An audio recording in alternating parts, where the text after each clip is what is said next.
السلام عليكم ورحمة الله وبركاته. شوفوا يا جماعة، معانا النهارده رز الجمبري بالصيادية. بيتكلم عن نفسه بصراحة، روعة.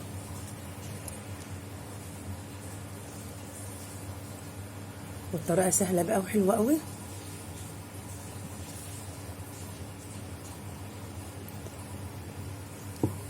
اعملي بقى كده زي ما انا عاملاه، هيعجب ولادك قوي.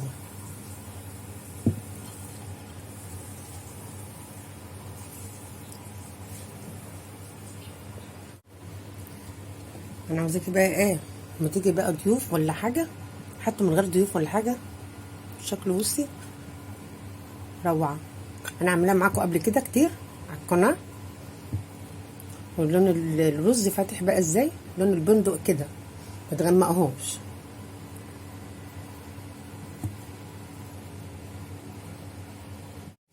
يعني بقى الجمبري اهو، قشره بقى كده. بصي بقى كده عدنان، طلعها.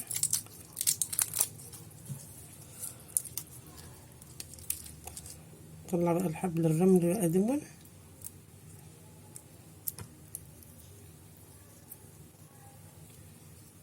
كده. شوف بقى زي الفل بقى. معانا بقى الجمبري اهو، مقشرينه زي الفل، مغسلينه بقى بالملح والليمون. شوفوا ازاي طلعها كده مع بعض نطوله. معايا هنا ملح، كزبره ناشفه، توم، كمون. نطوم بهم بقى الجمبري.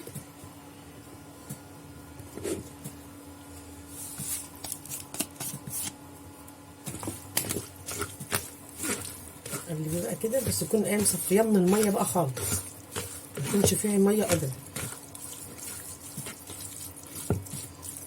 صار معانا كده بقى ايه، ما شاء الله كده جاهز. نسيبه كده نقمت بس 5 دقايق. نحط له بقى هنا رشه بس كده صغيره زعفران، خلوا لونه ذهبي بقى، وايه بيبقى تحفه بصراحه. في الطاسه كده بتبقى شكلها جميل قوي. معانا كده بقى الزيت على النار، هننزل عليه بقى بالجمبري.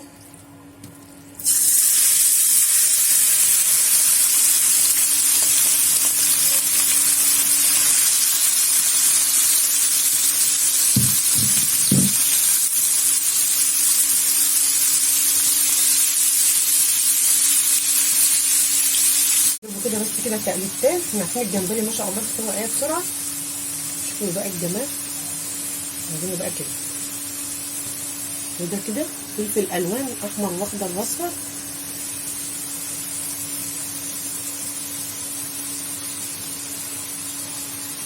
ننزل عليهم بقى على الجمبري كده.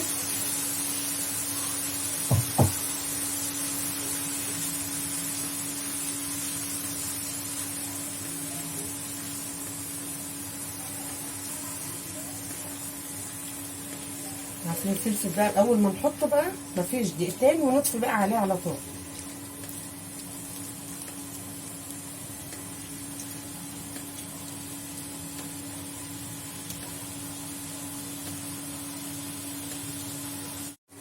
خلاص بقى جاهز بقى كده معانا. شوفوا الجمال يا جماعه. لو حطيتيه بقى في الرز هيصغر خالص، لو حطيتيه في الرز. شوفي الميه بتاعت الجمبري بقى دي، هقول لكم بقى هنعمل بها ايه.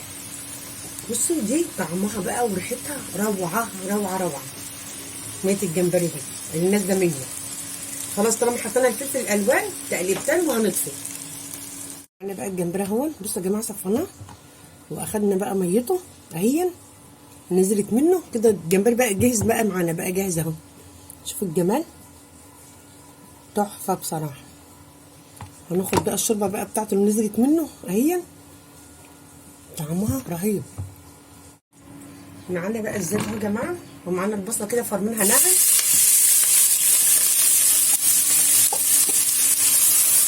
لازم بقى تفرموها ناعمه كده خالص.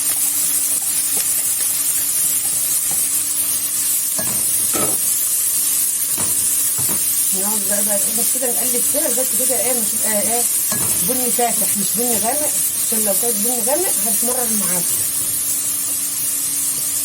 الدنيا فاتح كده حلو. بصوا يا جماعه بدات بقى تحمر بقى معانا اهي.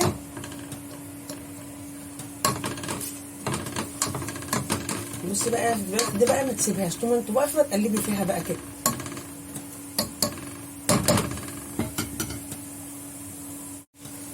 ومعانا هنا طماطميه مبشوره اهي، ونحطها في البصله عشان بتديها ايه تسكيره كده وخلاها كده مسكره وجميله بصراحه الطماطميه دي.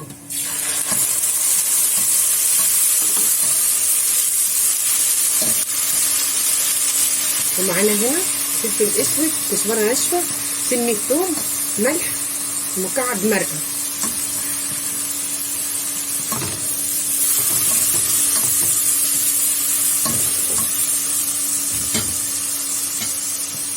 ننزل عليهم بقى بالميه، لكل كوبايه رز كوبايه ميه.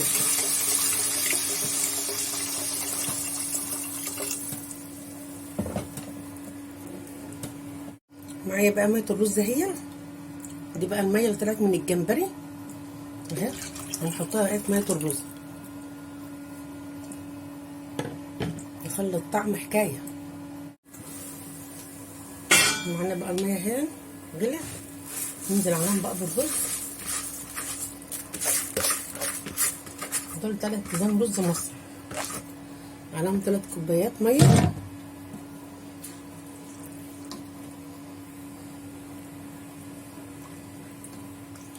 شايفين؟ اعملي بقى البصله كده لونها كده فاتح كده.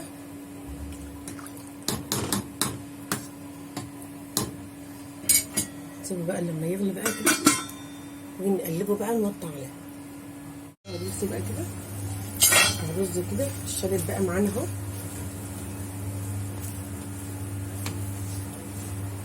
هنسيبه بس كده ايه يتردد بقى كده. شوفوا بقى يا جماعه لون الرز بقى كده حلو قوي. شوفوا الجمال، روعه. نغطيه بقى كده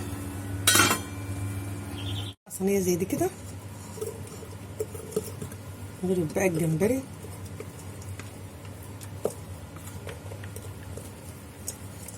يبقى شكله جميل كده لاولادك، حلو قوي. نوزعيه بقى كده تساوي.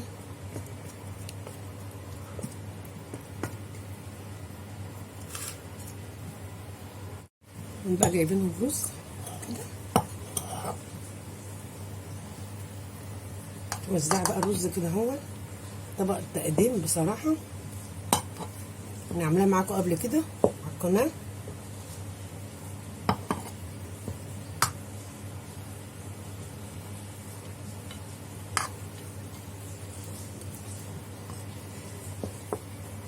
شوف بقى اللون اللي في الصدر.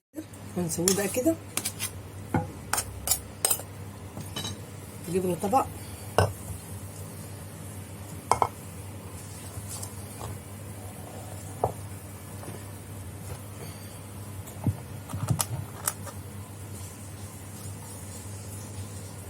شوفوا يا جماعه تحفه، شوف الجمال كده يفتح نفسي كده الاولاد كده على الاكل. شوف الصينيه طالعه ازاي نضيفه، بصي الشكل والله عامله زي طبق التورته.